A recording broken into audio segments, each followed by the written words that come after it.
Según este protocolo de la reforma tributaria, el jueves vence el plazo para que se ingresen todas las indicaciones. Vamos a conversar sobre este tema. Para eso nos acompaña en CNN Chile la economista Claudia Agostini. Claudia, muchas gracias por acompañarnos. Gracias por la invitación. Mientras algunos se pelean la paternidad de la guagua, tú reniegas, eres como el que no quiere ser el padre.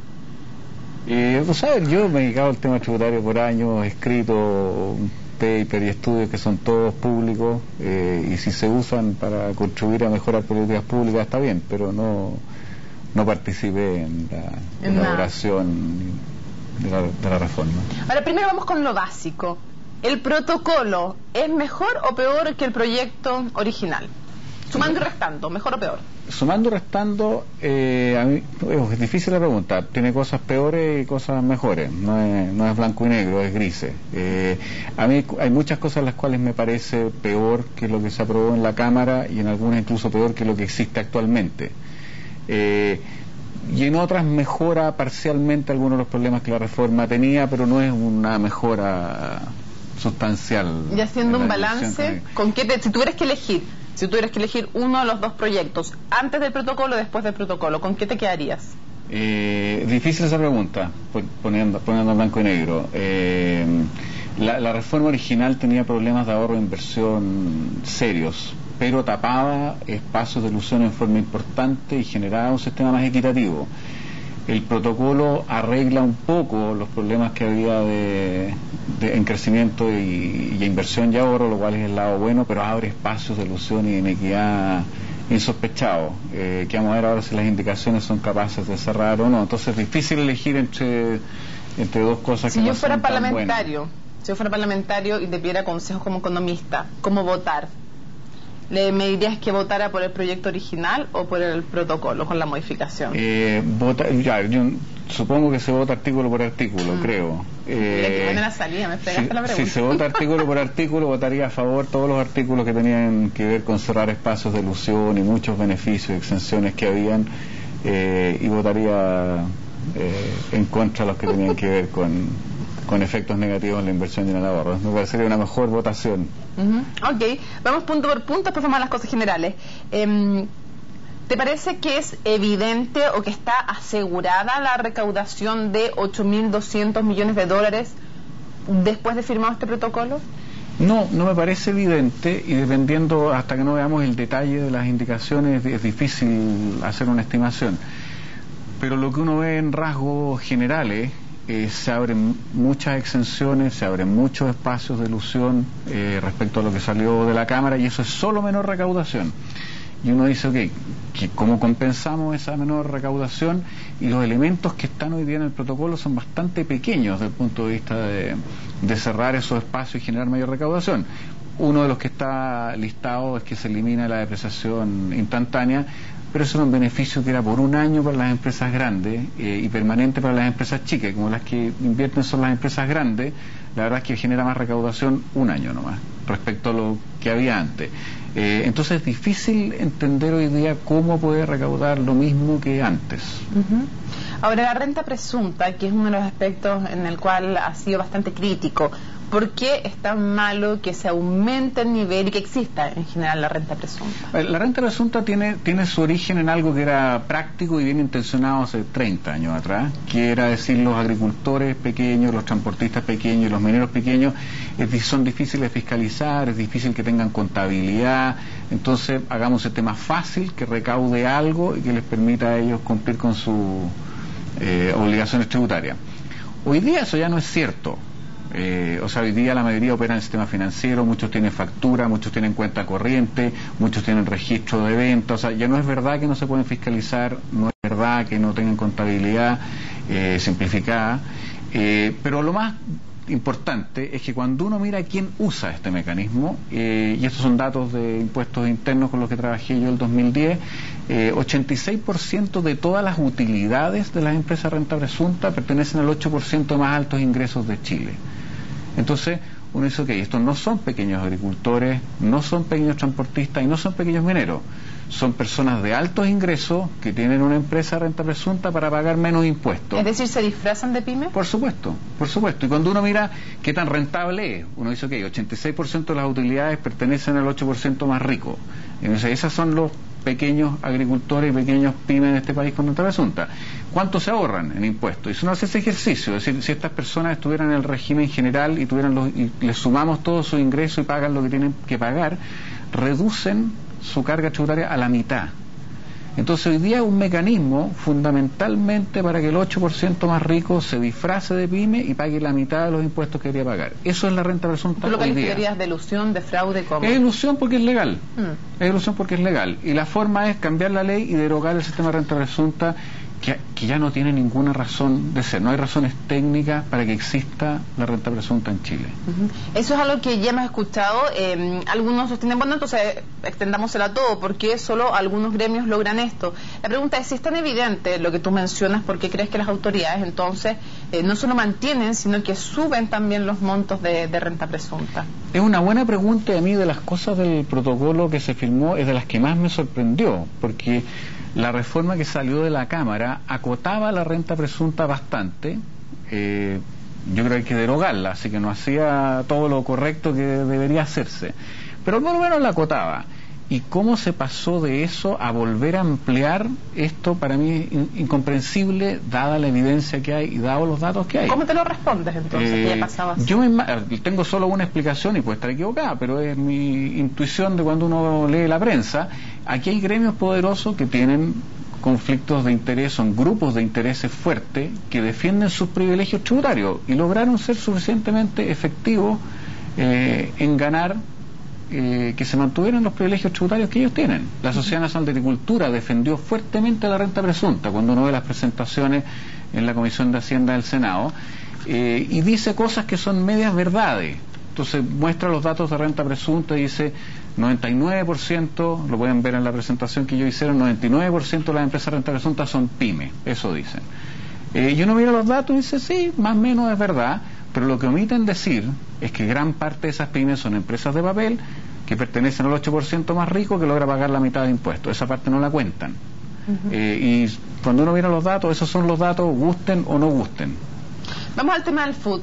A tu juicio, ¿se eliminó o no se eliminó el food? Con el protocolo. Con el protocolo yo entiendo que sí, pero a no ser a ver, hasta que no veamos los detalles de cómo se va a implementar este sistema parcialmente integrado, es posible que haya que llevar un registro que no es food, pero que en algunas dimensiones se le parece, digamos, porque va a haber un sistema bajo el cual se asignan todas las utilidades de la empresa a todos los socios, y es el que paga 25% de impuesto a las empresas, y ok, y en ese claramente no hay food. En el segundo, que es este semi-integrado, que se llama que las empresas pagan 27 y después se reconoce cuando retiran un 65%, dependiendo de cómo se implemente puede requerir un registro o no. Porque lo que dice este sistema es que cuando el socio retire, se le va a reconocer un 65% de las utilidades a la tasa del momento que retira, no a la tasa histórica. Entonces, el FUT antes registraba cuántas utilidades tú no has retirado y desde qué fecha están, cosa de poder aplicarle la tasa de esa fecha. Entonces hay una parte que vota ese registro porque ahora dice, se te voy a reconocer 65%, no 100%, de la fecha en la cual tú lo sacas. Entonces es cierto que ya no tengo que registrar la fecha en la que se generaron las utilidades. Entonces en ese sentido elimina ese registro, pero hay que ver los detalles de cómo se implementa, y en particular hay que ver los detalles de cómo uno se puede cambiar o no, como no dice nada el protocolo, de un régimen al otro. ¿Con qué plazo? ¿Con qué limitaciones? Exactamente. Pregunta, ¿se mantienen buenos... una vez hecho el protocolo, me refiero, estamos hablando todo post-protocolo.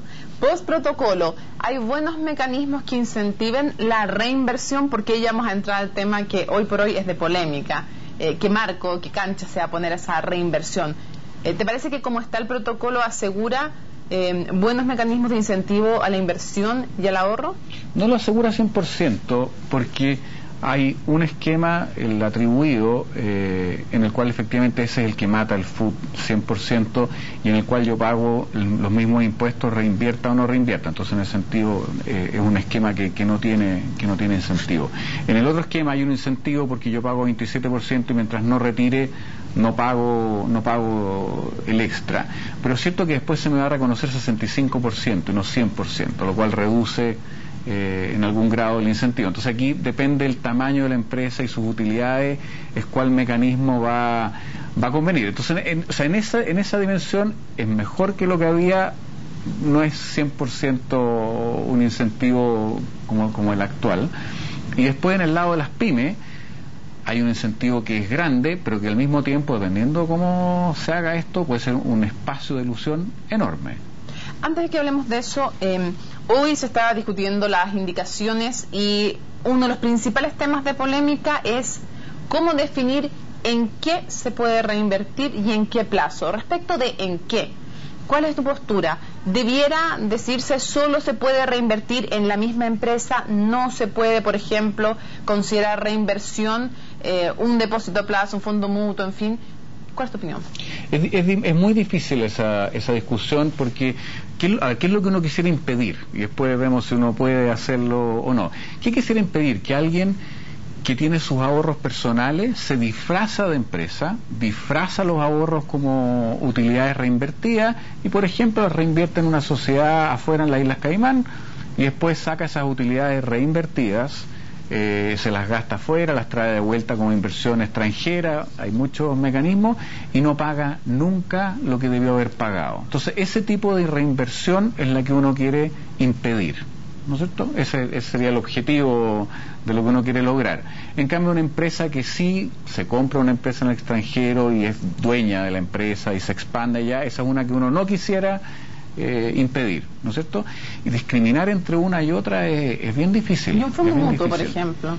Un fondo mutuo, de nuevo, la pregunta, más que si es un fondo mutuo o no, es qué es lo que uno está haciendo. Si uno dice, mira, esta es una empresa, yo tengo caja en la empresa, necesito caja para poder funcionar y parte de la caja, para poder ganar algo de intereses mientras la estoy usando o no usando, la pongo en un fondo mutuo, es absolutamente legítimo, es parte del funcionamiento de la empresa, ¿no es cierto? Pero de nuevo, si tú dices, mira, estas son utilidades que yo tengo, las reinvierto en una sociedad de inversión mía y esa sociedad de inversión reinvierte o invierte en fondos mutuos, al final lo que estás haciendo es disfrazándote de empresa para tener tus ahorros personales en una sociedad de inversión y no pagar lo que te corresponde. Y en los dos casos son fondos mutuos y uno quisiera separar uno y permitirlo y castigar el otro y no, ¿no es cierto? ¿Qué le diría a los legisladores entonces de cómo legislar este punto con las indicaciones? ¿Qué límites poner entonces a la reinversión? Primero, una pregunta básica, ¿hay que poner límites a la reinversión o tiene que ser una reinversión sin límite? O sea, a ver, el límite de la reinversión está dado por las utilidades que tiene la empresa. Y qué es lo que puede reinvertir, ¿no es cierto? Yo creo que el límite debería estar más bien en esta dimensión, en poner límites a la forma en la cual alguien se organiza para reinvertir. Y si tú tienes una sociedad de inversiones que es claramente un mecanismo para que tú pagues menos impuestos, eso debería impedirse. ¿Y en el plazo se debiera poner límite de tiempo? ¿Cuándo reinvertir, cuándo usar efectivamente ese dinero o no te parece que deba hacerse? ¿Qué opinas tú? A ver, es un mecanismo de limitar el mal uso, sin ninguna duda. En el mundo ideal, sin evasión y sin ilusión, no hay ninguna razón para poner un límite, ninguna. ¿En el mundo real? En el mundo real, donde hay ilusión, ya hay evasión, ya ha sido creciente en Chile, un mecanismo que ayuda es poner límite a un plazo razonable en que yo te digo, tú reinvertiste y este es un plazo razonable en que recuperaste tu inversión y sobre eso tienes que pagar impuestos, es razonable también. Ahora, ¿cómo está post protocolo la reforma tributaria? ¿Va a afectar la inversión? ¿Va a afectar el empleo? ¿Va a tener un efecto negativo en la economía? Es difícil calcularlo, hasta sin saber los detalles, de verdad es difícil calcularlo, porque hay muchas líneas todavía que están no definidas. Y por ejemplo, cuánto se pueda eludir con estos mecanismos que se crearon es una pregunta que necesitamos responder y ponerle número. Te lo doy vuelta entonces. Para poder determinar cuál es el impacto. ¿Se puede decir, como han dicho las autoridades, que esta reforma tributaria no va a tener un efecto ni en la inversión ni en el empleo, o bien que si lo tiene va a ser súper marginal y compensado por los beneficios de en qué se va a gastar la plata en la reforma tributaria? ¿Se puede afirmar eso? A ver, son dos preguntas separadas. Una es si esta reforma, en la forma de recaudar, tiene efectos en la inversión y en el ahorro. Yo creo que todavía tiene efectos negativos, no sabemos la magnitud. Tampoco es un drama que se va a caer el país a pedazos, pero yo creo que sí sigue teniendo algunos efectos negativos porque no están estos otros mecanismos que deberían haber estado, como el de depreciación instantánea, por ejemplo. Entonces esa es una dimensión.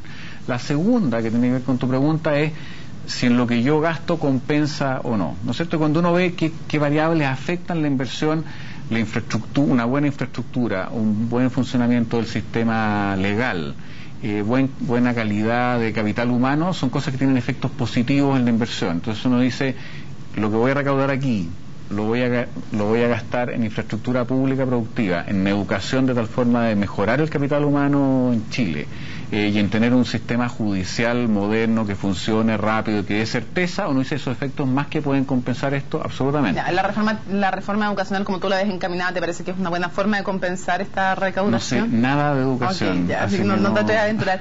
Antes de tengo un par de cosas más, pero antes, para que no se me acabe el tiempo, hablabas tú, y es una de tus preocupaciones, el tema de la ilusión. Te quiero sacar por unos segundos de la reforma tributaria, ya vamos a volver para ir cerrando, pero te saco la reforma tributaria.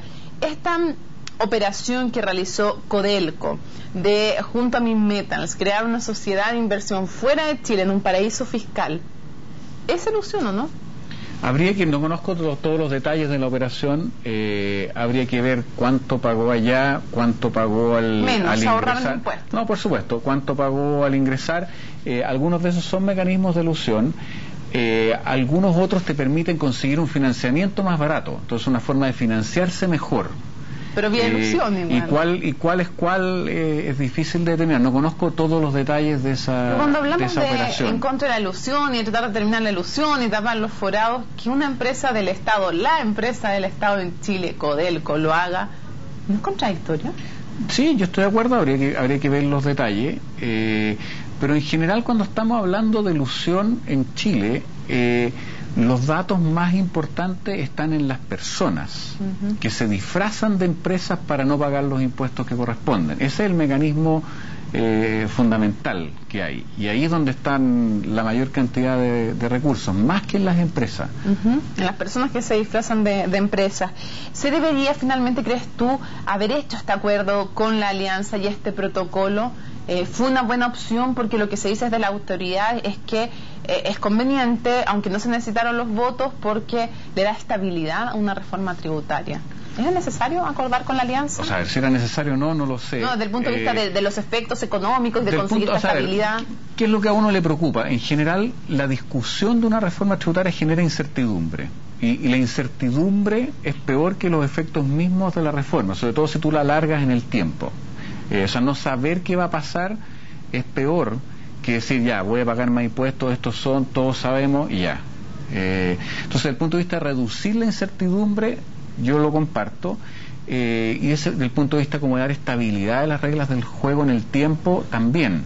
O sea, yo prefiero una reforma tributaria bien hecha, que reduzca la ilusión, que haga que dos personas que ganan lo mismo paguen lo mismo, independiente de en qué trabajan y cómo se organizan y en qué sector económico están, y que sea estable en el tiempo, porque estamos todos de acuerdo que sea un buen sistema. Simpatizo con eso. Cuando uno dice, mira, para llegar a un acuerdo, y estoy poniendo el caso extremo, yo no sé los pormenores detrás de esto, pero algunas de las preocupaciones que uno le han dado los resultados. La forma de llegar a un acuerdo es que te voy a dar a ti las exenciones que tú me pediste, a ti las que tú me pediste, y dejo contento a cada uno de los grupos de presión, dándole los beneficios tributarios que querían, me parece un mal acuerdo. ¿Y esto fue lo que pasó finalmente entonces? ¿Es esto un mal acuerdo porque se terminó cediendo a cada uno que pedía una cosa, a cada grupo? No sé lo que pasó, pero no puedo juzgar el proceso porque no estuve y no lo sé, pero sí puedo juzgar el resultado. ¿Es malo el resultado? Y el resultado a mí no me gusta en ese sentido, porque da beneficios excesivos a las pymes por el solo hecho de ser pyme. Entonces, si tú eres Bill Gates y tienes 1.500 pymes, pagas menos impuestos, aunque seas Bill Gates. Y eso es una mala política tributaria. ¿Eso es un mal resultado? Por supuesto, o sea, que haya beneficios excesivos a pymes, a renta presunta, a impuestos que van a ser voluntarios a partir del 2017 para algún tipo de empresa. Yo creo que es un mal resultado. Hace un sistema tributario más complicado, más difícil de fiscalizar, más difícil de administrar, y sigue teniendo incentivos fuertes para que el 5 o el 8% más rico de Chile se disfrace de empresa y pague menos impuestos de los que debe. Raro cuando no se necesitan los votos. Estoy de acuerdo. Pero me preocupa más el hecho que estemos aprobando un sistema tributario con espacios de ilusión y con privilegios para algunos. Eso me parece más grave como política tributaria, independiente de las razones. Es la impresión que uno tiene, que al final la Cámara Chilena de la Construcción consiguió mantener el beneficio tributario que quería, la Sociedad Nacional de Agricultura logró mantener el beneficio tributario que quería, las pymes lograron lo que querían, independiente de los ingresos de los dueños de las pymes, que no son pobrecitos, la mayoría tampoco. Me parece legislar para cada uno, en vez de legislar para el bien de todos, no me gusta como resultado. Muchísimas gracias por habernos acompañado en CNN Chile hablando del tema del protocolo de la reforma tributaria. Muchas gracias. Hacemos una pausa y regresamos.